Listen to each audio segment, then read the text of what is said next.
Welcome, Fred McNeil, Project Director at Orwell Construction, specializing in high quality projects, and a longtime friend, and my very, very first client at Sheer Negotiations in 2015, back when Fred was working at Ganellen in Sydney. So, Fred, like I said before, it's such a pleasure to have you just to meet you every once in a while because it's nice to see how the material that I taught in 2015 you've adopted it and you've made it your own. And it's nice to hear how it's impacting your work. And that's what I want to talk to you about today. All good. Looking forward to it. Yeah. So, my very first question is, how do you build trust with the clients, the subcontractors, the consultants, whether like architects, engineers, etc.? Because you're constantly working with all of these people and you need everyone to align. You need things approved quickly. You need buy-in. You need to sell. How do you do that?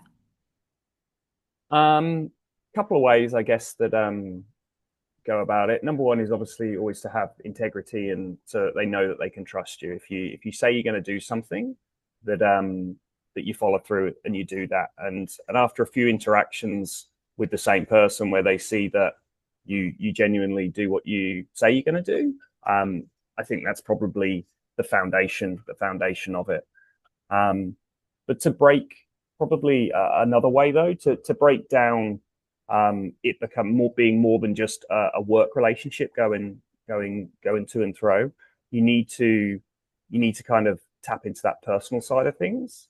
So to build that trust, I try every time I have a conversation with someone, if it is for the purpose of work related, pick up the phone or go and meet them. Always have that kind of pre couple of minutes before you actually dive into what you're actually wanting to talk about to just catch up with them. And it can seem laborious, it can seem awkward, it can seem fake at times, but after the first two or three times, you get a little snippet out of every conversation that you have with them. And it's about probably actively listening to that, not just rocking up and saying, "Oh, what'd you get up to on the weekend? How you going? Oh, terrible weather." It's actually, in each interaction, maybe asking one or two questions and actually actively listening to the answer. I gave the example to you just before. I was speaking to an architect the other day. I met him for the first time.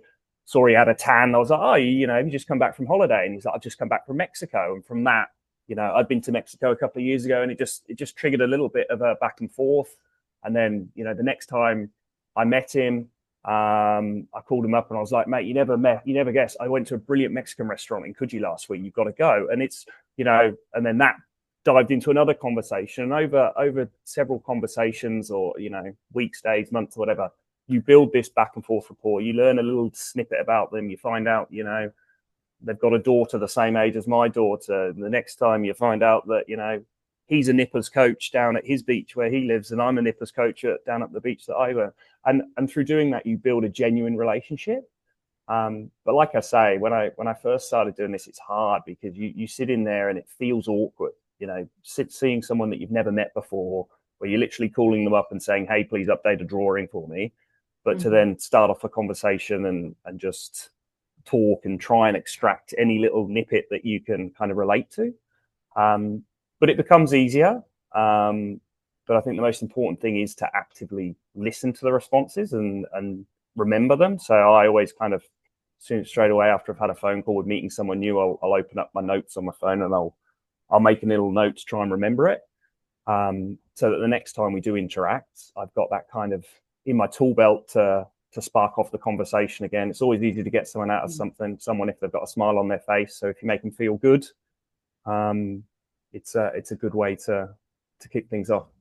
And we always think we'll remember this stuff, but we never do. I never do. I barely remember names.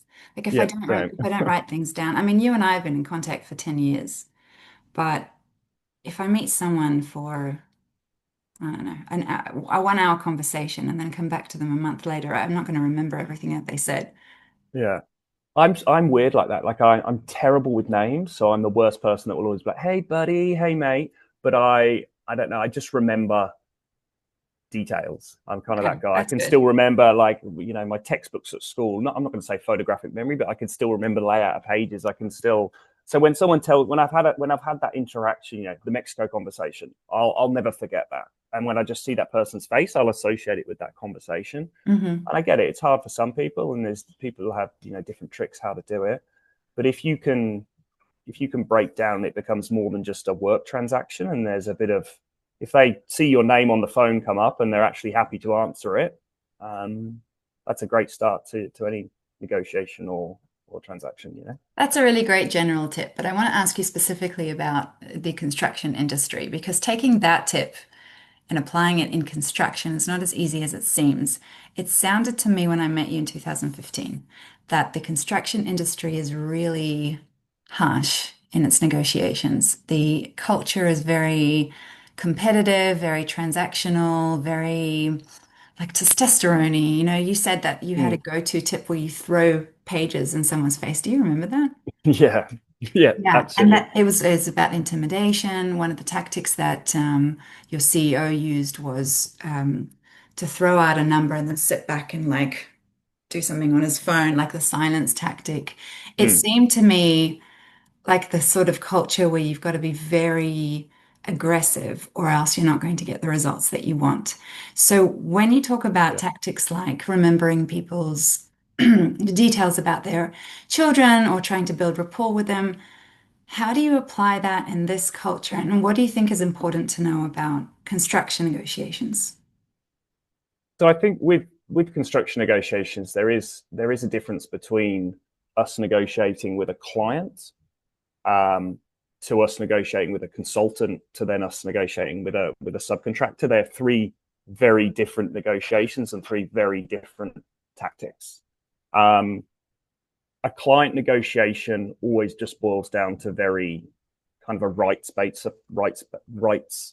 approach. It's very legal, it's very technical, and that's because we're signing you know multi-million-dollar contracts with a client, and it's really a lawyer talking to a lawyer, and this is a number, these are the rules of the game, and it really doesn't get personal when the type of negotiations we're doing with clients on a client side. Yes, you can do bartering mixes and things like that to get the end result, but there's no emotional connection there. It's because you're talking such large quantities of money. I don't feel we get into the do you trust me, do I trust you. I mean, you can impress them and show them what you're doing.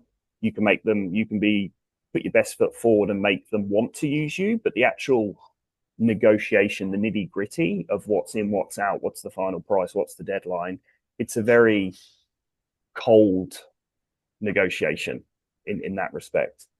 With consultants, when I'm negotiating with an architect or a BCA consultant or the like, that I find consultants are softer than tradies. So I can do exactly what I said to you. I can remember them and talk to them and build up that friendship, and then be like, oh, go on, mate, go on, just can you do that for me? Can you throw it in? Can you do that? The negotiation I think you're talking about is, though, with our subbies. Yes, it can be very, very hard. It can be cutthroat. But since we've met, the industry's gone through waves. We hit COVID. COVID changed everything up on its head. A lot of negotiations and became over Skype and Zoom and Teams meetings. That changed things. We lost a huge amount of the workforce, so prices just absolutely skyrocketed. So all the power was with the subcontractor.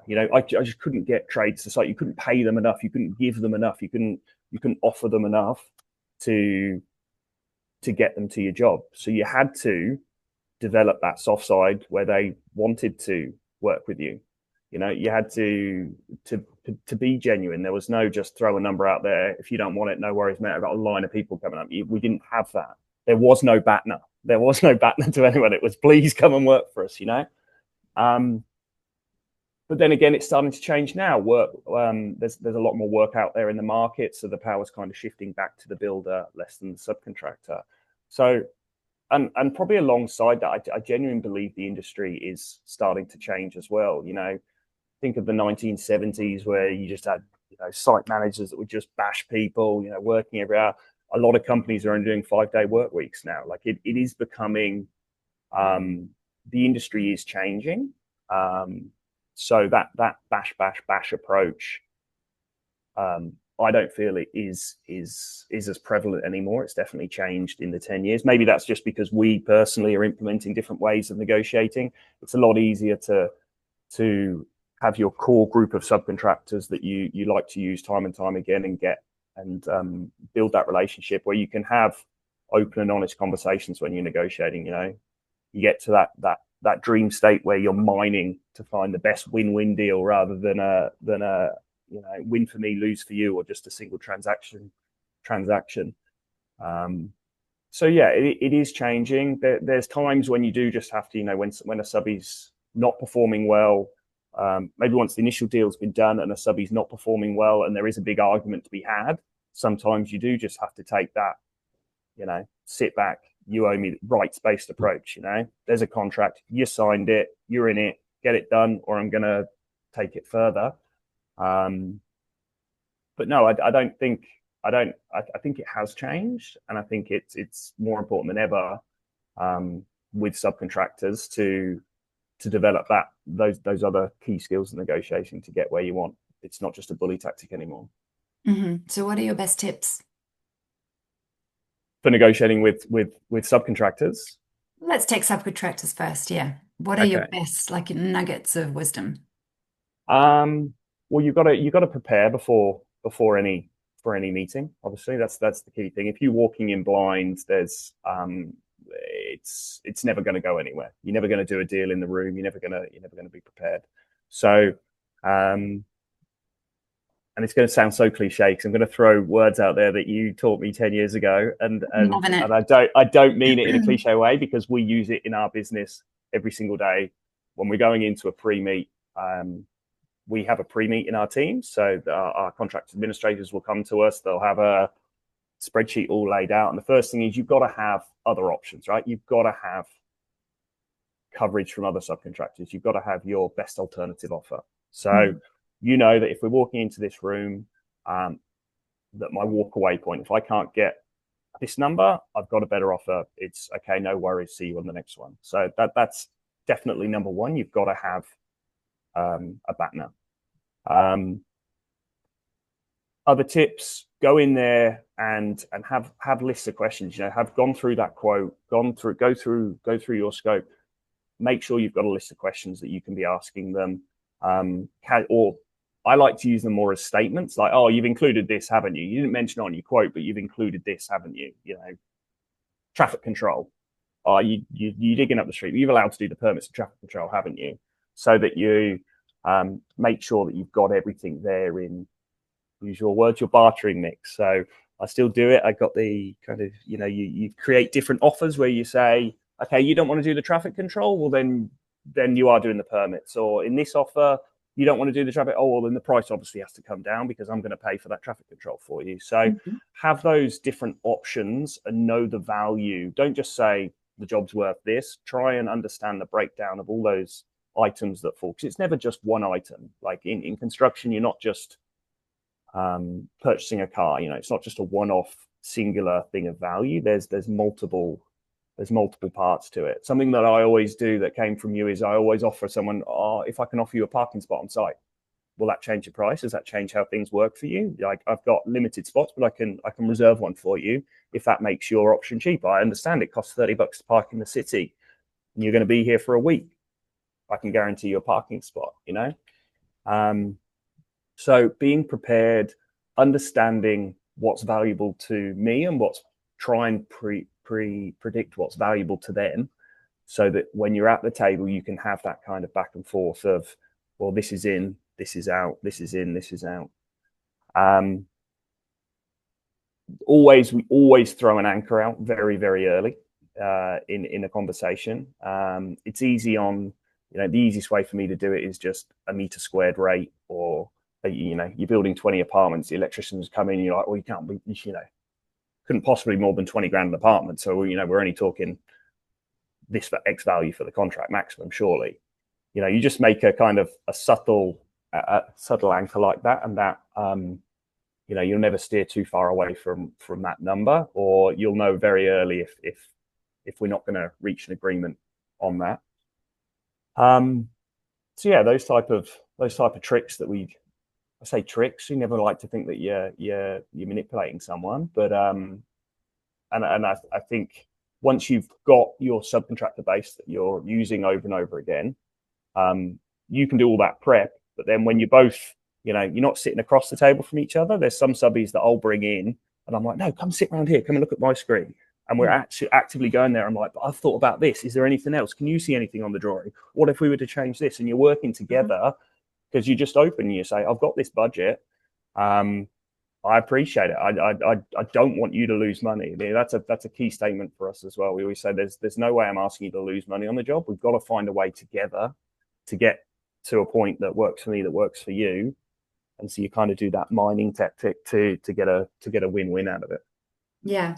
I mean, they do sound like tricks, but they're not tricks because you're not, it is very ethical from what I'm hearing. It's not that Mm, you're manipulating someone into the outcome that you want alone. It's that you're breaking down it was actually bargaining mix, not that's it. Yeah. bartering mix, but it really doesn't matter. That list of all of the items in the agreement or in the contract. And once you break that all down, it's creating an allowance for creativity. So when you Mm, say, well, if you take out the traffic control, then I'll do this, or if I'm going to add parking, you're creating you're creating space for creativity so that you can come up with the deal that's going to benefit both sides the most. And if they're not happy mm, to do whatever it is that you want them to do, that's fine because you can be flexible on something else and you can bring down or up the price depending on what they agree to. So I don't think it's manipulative at all. In fact, I think it's exactly how I teach and what I taught in 2015, and I'm so happy to hear it in practice. Um, yeah, that's beautiful. So, what changed for you back when we did the training the first time? I mean, did you negotiate a different way before then? I know there I are think. many ways to negotiate, and did you have a very different style, or do you think you did the same things but with less frameworks? Oh no, I definitely had a different style. Kind of being um, more engineery than money side of things at that point in time in my career.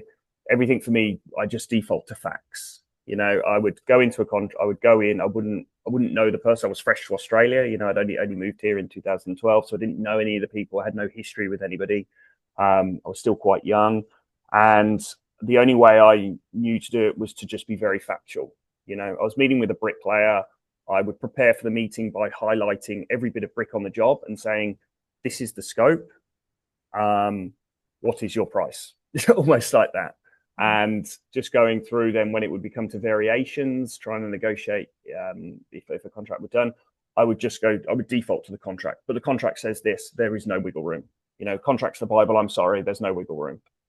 You're Yes, not it's entitled to this or you are entitled to this. the And opposite whether I of lost or flexibility. whether the opposite, because that was the only way I knew. I didn't know that there was another way of doing it. I mean, um, I also was a firm believer that in like a one-off transaction, when you buy a car, the only way to be is completely aggressive, and it's just the only thing that's important is I've got to get the price down. I've got to get the price down. I've got to get the Mhm. price down.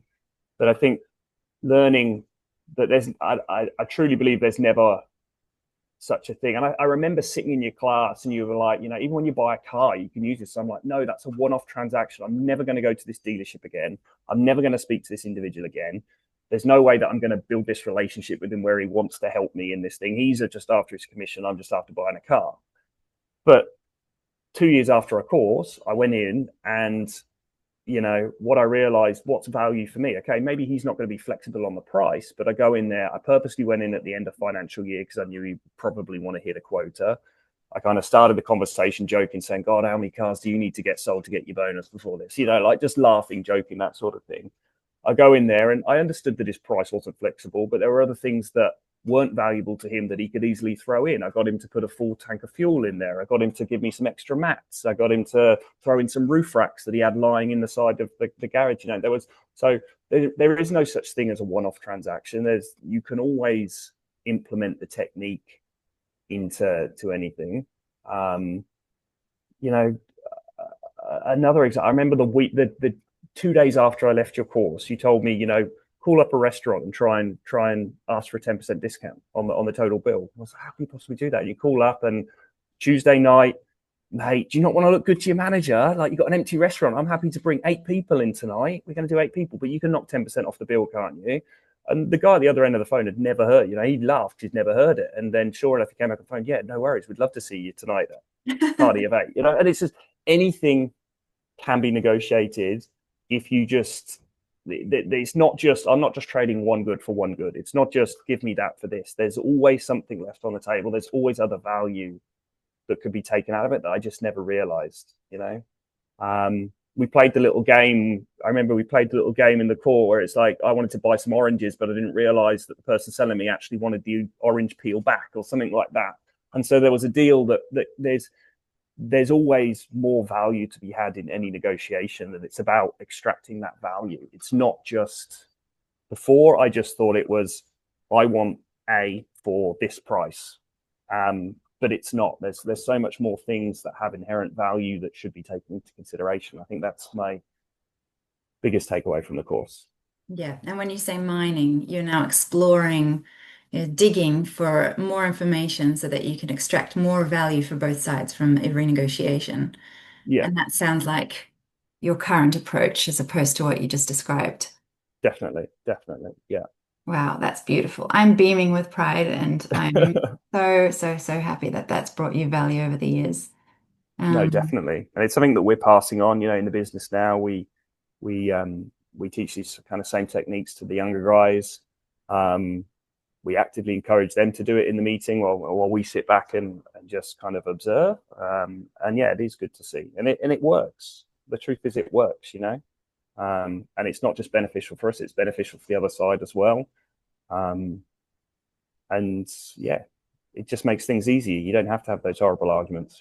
yeah, look, when I met you, I saw that you were very, very friendly, like you're a very good guy. And when you demonstrated how you like to negotiate, which was your previous approach, right? It seemed to me like that would take its toll on someone negotiating every day. Because if you're Mm, trying to be aggressive every day, that can get quite tiring. You're always in a state of, you know, yeah, clashing with bit someone angst. else. Yeah.